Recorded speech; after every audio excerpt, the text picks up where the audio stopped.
Well, thank you very much for that more than generous introduction, Colin, coming as it does from you, one of the undoubted leading experts in ODR. It's very well received indeed. I want to talk today about online courts and do so under 5 headings. I want to say something about the problem I think our court systems face around the world. I want to suggest the mindset we need to have in thinking about the future. I want to reflect briefly on the lessons we learned from COVID. And then I'll lay out what I think are the 3 key components of the future of our court service. And I'll finish by saying something about justice, because of course, increasing access to justice, increasing the quality of justice has to be our guiding light. So what problem do we face? Well, in a way, we face 2 problems. One problem is that even in the most advanced legal systems around the world, if you look, for example, at civil disputes, to resolve them in our current court systems takes too long, the process costs too much, it's too combative, it's not intelligible unless you're a lawyer, and increasingly it's feeling out of step in a digital society. The second problem, of course, is the backlog in our court systems, which of course was exacerbated by COVID. ChatGPT tells me this morning that the backlog of cases in the Indian court system lies somewhere between 30 and 45 million cases. In Brazil, 70 to 80 million cases. The OECD tell us that only 46% of human beings live under the protection of the law. Well, half of the people on our planet only have access to lawyers in the court system. So we need a new mindset. And the question I've been asking since the 1990s is this: is court a service or a place? Do we really need physically to congregate together to resolve all our differences? Or might there be, in a digital society, entirely new ways of solving legal disputes? The second mindset issue, I think, is relating to how we think about technology. We should think about technology not simply as a way of automating how we've always worked, and frankly, that was the story of the first 60 years of court technology. We should also think about technology in its more innovative capacity. And by that, I mean the use of technology to allow us to deliver court and dispute resolution services that were not possible in the past. So we have to open our minds and ask whether or not court is a service or a place, and think about how technology can enable us to deliver entirely new forms of dispute resolution service. What did we learn from COVID? Well, if you look at remote courts worldwide, a site I set up in March 2020, you'll see that more than 170 jurisdictions around the world moved rapidly from resolving disputes in courts, essentially to resolving disputes by video hearings. And I think most people would say 2 things. They would say that video hearings do not work for all cases, but when they do work, they work far better than most people had anticipated. I believe that COVID-19 actually accelerated and decelerated technological change. It accelerated the use of video hearing technology, but decelerated our more advanced thinking about technology. Now, hopefully that the viral storm has passed, we're back to thinking about more ambitious uses of technology, AI and so forth. It would be wrong to say, as many lawyers, I'm afraid, say, in light of video hearings, that the future has now arrived, cross-referring to Colin's introduction. The reality is dropping hearings into Zoom is not a shift in paradigm, because the people, the rules, the processes, and the problems that I identified still remain if you're sitting at your laptop as opposed to sitting in the courtroom.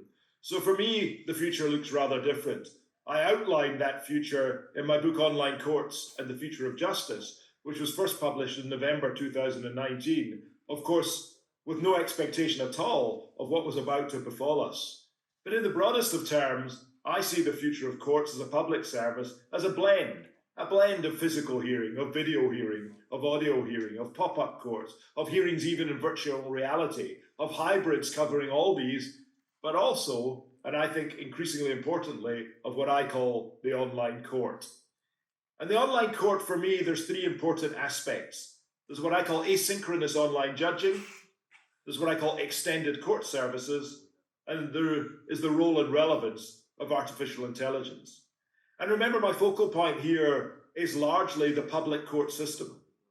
When I was invited in 2014 to lead a group that recommended the use of online courts in England and Wales, the premise in many ways was, how can we use ODR techniques to take cases out of the court system?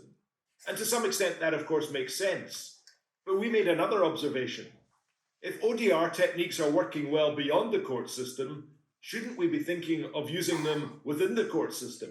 It doesn't make sense to continue delivering court service in the manner of the 19th century when there are techniques out there that can enable our public service to be improved. So firstly then, asynchronous hearing. Communication is synchronous. When parties communicating need to be present at the same time, a phone call, a video conversation, even a face-to-face meeting, you need to be there, available at the same time to communicate. But in life just now, we communicate often asynchronously, where we don't need to be available at the same time. A text message, an email, a WhatsApp message. We communicate, send, receive communications at our own convenience. Now, traditional judging and court work is synchronous. Everyone needs to assemble not just at the same point in time, but actually in the same point in space. The idea of asynchronous online judging is that there's still human judges involved, but the parties do not appear in a physical courtroom. They don't appear in a video hearing. There is no oral evidence at all. There is no hearing. The evidence, the arguments are submitted in electronic form. Huge oversimplification, just like an exchange of emails. There's some kind of discussion mediated by the judge, and the judge comes to his or her conclusion in the same form. That's the idea of online judging, and we argued, and I continue to believe, that for many of the low-value cases that are providing bottlenecks in our court system, that is a more convenient, a more proportionate, a less costly, a more intelligible, a less forbidding way of resolving disputes. Not the only way of resolving disputes, but we need to embrace, it seems to be, online judging. However, and this leads to my second point, simply making online court services available to non-lawyers is not enough. In fact, judging is not enough. It may be the primary function of our court service, but lay court users will need help. The only way to resolve the access to justice problem realistically, as public funds dwindle in our world, is to enable people to represent themselves, but they need help. They need help to understand their entitlements. They need help to understand the options available to them. They need help to organize their evidence, to build their arguments. They also surely should have facilities, and this is the essence of your event, I suspect, facilities online that allow people to resolve their differences without resorting to, not just to a physical court and judge, but actually to a third party. So the idea of the extended court service is to provide this help that lay people need. There's two implementation options here. You can either provide the extended court service as a state-funded and run service, and that's part of the court system, and that's what I originally recommended, but as I see funding dwindling, I think the second option is better, that we have some kind of public-private collaboration. And this is what we're doing in England and Wales, we're planning to do. We're encouraging private sector organisations to provide a kind of front end, an online dispute resolution front end to the court service, allowing parties before they go to the court system to perhaps resolve their problems in the spirit of ADR. Now, our plan is to have these services accredited, some kind of blue tick, so that the favoured services have a couple of advantages. One, that if the dispute is not resolved in the front end, there's some kind of fast track through to the traditional court system. And secondly, that the determinations of this front end should surely be binding as court orders. So we have the first idea of online judging, the second of building a whole set of satellites around the court system, a set of front ends, which help people manage and drive forward their own cases and help them in due course if they need to drive their cases through the physical court system, but also provide some resources in the spirit of online ADR to resolve their disputes before going fully into the court system. Artificial intelligence. There are two forms of AI. There's the rule-based expert systems that I worked on in the 80s, and the second generation of AI, the machine learning systems, which come as predictive systems and generative systems. The predictive systems, like Lex Machina, that predict the outcome of disputes, the generative systems that essentially draft documents, do much more than this. And of course, we're absolutely at the cutting edge of this just now as we observe the GPT family emerging. I'm not talking here, when I talk about the role of AI, about somehow replicating judges. Neurophysiologically and neuropsychologically, our systems are nowhere near the sophistication of human judges, nor do our AI systems really at this stage are they able to provide decisions with reasons, which is what judges do. But I see three broad roles for AI in the judicial process. First, to provide online legal guidance, diagnostic systems, rule-based systems of the first generation, as well as second generation systems, the generative AI systems. Secondly, I see huge potential for a form of early neutral evaluation by the predictive systems using second generation AI. And thirdly, I see what I call predictions determinations. In cases or countries where there's a huge buildup of cases, I think we can invite parties in the future to the following proposition. We can say, in your case, we cannot resolve the dispute through the court system, but we have a system that can predict the likelihood of the outcome in your case. Would you accept that prediction as a binding determination if, say, the level of confidence of the system is 95% or higher? I think we can do that, and I call those predictions as determinations.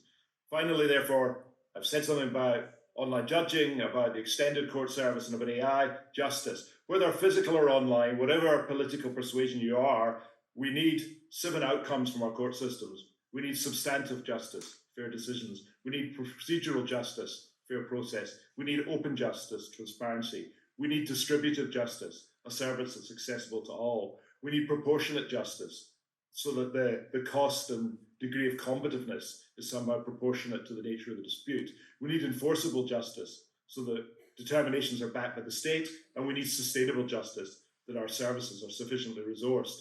I believe that online courts, in terms of access to justice and quality of justice for low-value disputes at least, are already outperforming our physical court system. So I commend this new enabling technology to you. I wish you well at what is, I'm sure, a wonderful event.